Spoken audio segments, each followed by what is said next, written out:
I realized that on my Libsyn account, my podcast, the If Then podcast, which I haven't done in a while, the If Then podcast randomly had a spike in downloads in February. It got like almost 4,000 downloads when normally if I'm not posting, it gets like 300 a month. And now all of a sudden it got 4,000. And then this month it's at like 1,000. Already? So I was like confused. Well, I mean, the month's kind of ending. Oh, that's true. But I was like, what on earth? And so that kind of, so I don't know why that happened, Josh. But Josh said that some podcast was called If Then, and that was being promoted. So maybe people were finding mine. And what was interesting is people were listening to they found mine and they listened to the first episode, and then they just went down the line, and it was like, it's a great show. I was like, if people would just find the thing, it's like, what do you do? You produced one of the best podcasts of all time. You did. And you really did. Well, thank you. But I just, that's the frustrating thing about podcasts, and it's hard to find that audience. Like I've never created something that so many people reached out who listened, which seriously, I'm not trying to undermine how much I appreciate it. It's like I'm just trying to find a way to make this like a side thing. Like Josh got this side thing. Like where's a side thing that I can do?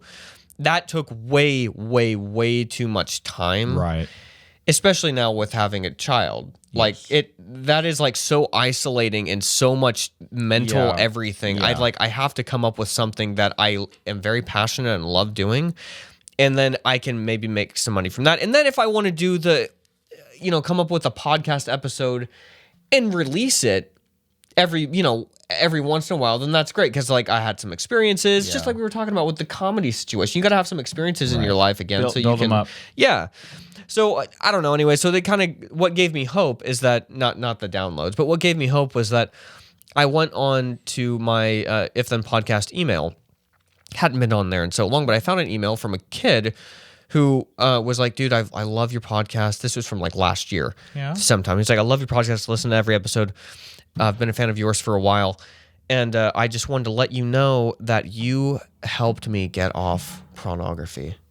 Are you serious? He said the episode, one of your podcast episodes, I don't even remember. I think it was like, I was saying not doing anything where what kills you is not literally, okay, but what kills you is like doing stuff only at 98% instead of 100%, because then there's always 2% of, I made an episode about this, there's always 2% of you that is thinking, okay, is now the time that I can look at my phone? Is this an exception? Yeah. I gave myself 98% focus. 2% of my focus is on my phone. Well, every time you type a word, you think, okay, now is this 2% of exceptions that I can then be distracted or not? Yeah. So just being 100% with what you do and then being completely 100% off and doing other things is like the best way to work.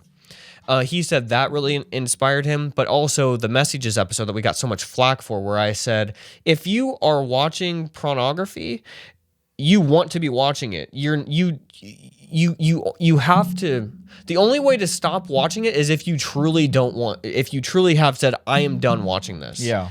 And people really took offense to that, especially a lot of women who were like, my husband, I love him and I trust him. And he's had struggled or does struggle now. And so it was a lot of people trying to cope. Right. Or people who were mad that I said that because they're like, well, I watch. And like, that means that I don't care, or like I haven't committed. Yeah. Yeah, you haven't. Like you're still watching it. You are an active participant in your choices. You can't tell me that you're trying. Yeah. Like you just stop because you don't want to do it anymore. So you haven't decided that it's not worth it anymore. Yeah. And so he said, when we got so much flack from that, he said, hearing that, he realized, I don't want to stop. And that made him stop. There you go. Realizing like, wait, I've made excuses and like I've tried to stop before and I couldn't, but it's because I didn't want to stop. Yeah. And that epiphany made him stop. He said, you have to realize, he said, I haven't watched in like over a month and like I don't even have a desire to watch this anymore.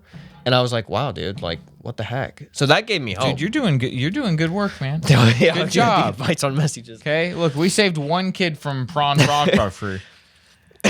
We did. We're out here. Yeah. The times when you get the most hate is when you're helping people the most. That's right. Just look at Jesus' life. Look at him. Right? Just look at him. Just take a good look. Yeah. Oh, man. Well, that's awesome. So That's there you really cool go. to hear. I'm encouraged. That gave me hope too. It gave me a lot of hope. Yeah. You know, Josh, I did. You needed it. I did. Yesterday I did. And that gave me hope. So, look, the podcast, I love doing it. I do. I've seen a lot of people reach out to me and they're like, you made me quit my job and like start a business. Nice. Wow. I've had people tell me that. I'm like, Wow. I couldn't even make myself do that. Like if I listened to a podcast, I couldn't be like, I'm going to quit my Yeah. daytime job and Yeah. like start my own. You kidding Yeah. me? So I must have inspired somebody. Look, I'm telling you, it's one of the best podcasts of all time. Well, It like really we've is. said, there's a reason nobody makes those because for Yes. a one-person job to do that. Well, I told you yesterday, or whenever you were texting me about it, that one day you'll have stories built up that you'll be excited enough that it feels Yeah. worth it again. So, you know, you obviously can't force it. You had stories you wanted to tell, and you got to tell those stories. That's true, especially after the whole COVID situation. Like Yeah. the power of being present. If you haven't listened to that episode, that's the best episode on there. That episode consistently gets views too. I think people go back and re-listen to it. Yeah, I gotta go back and check it out.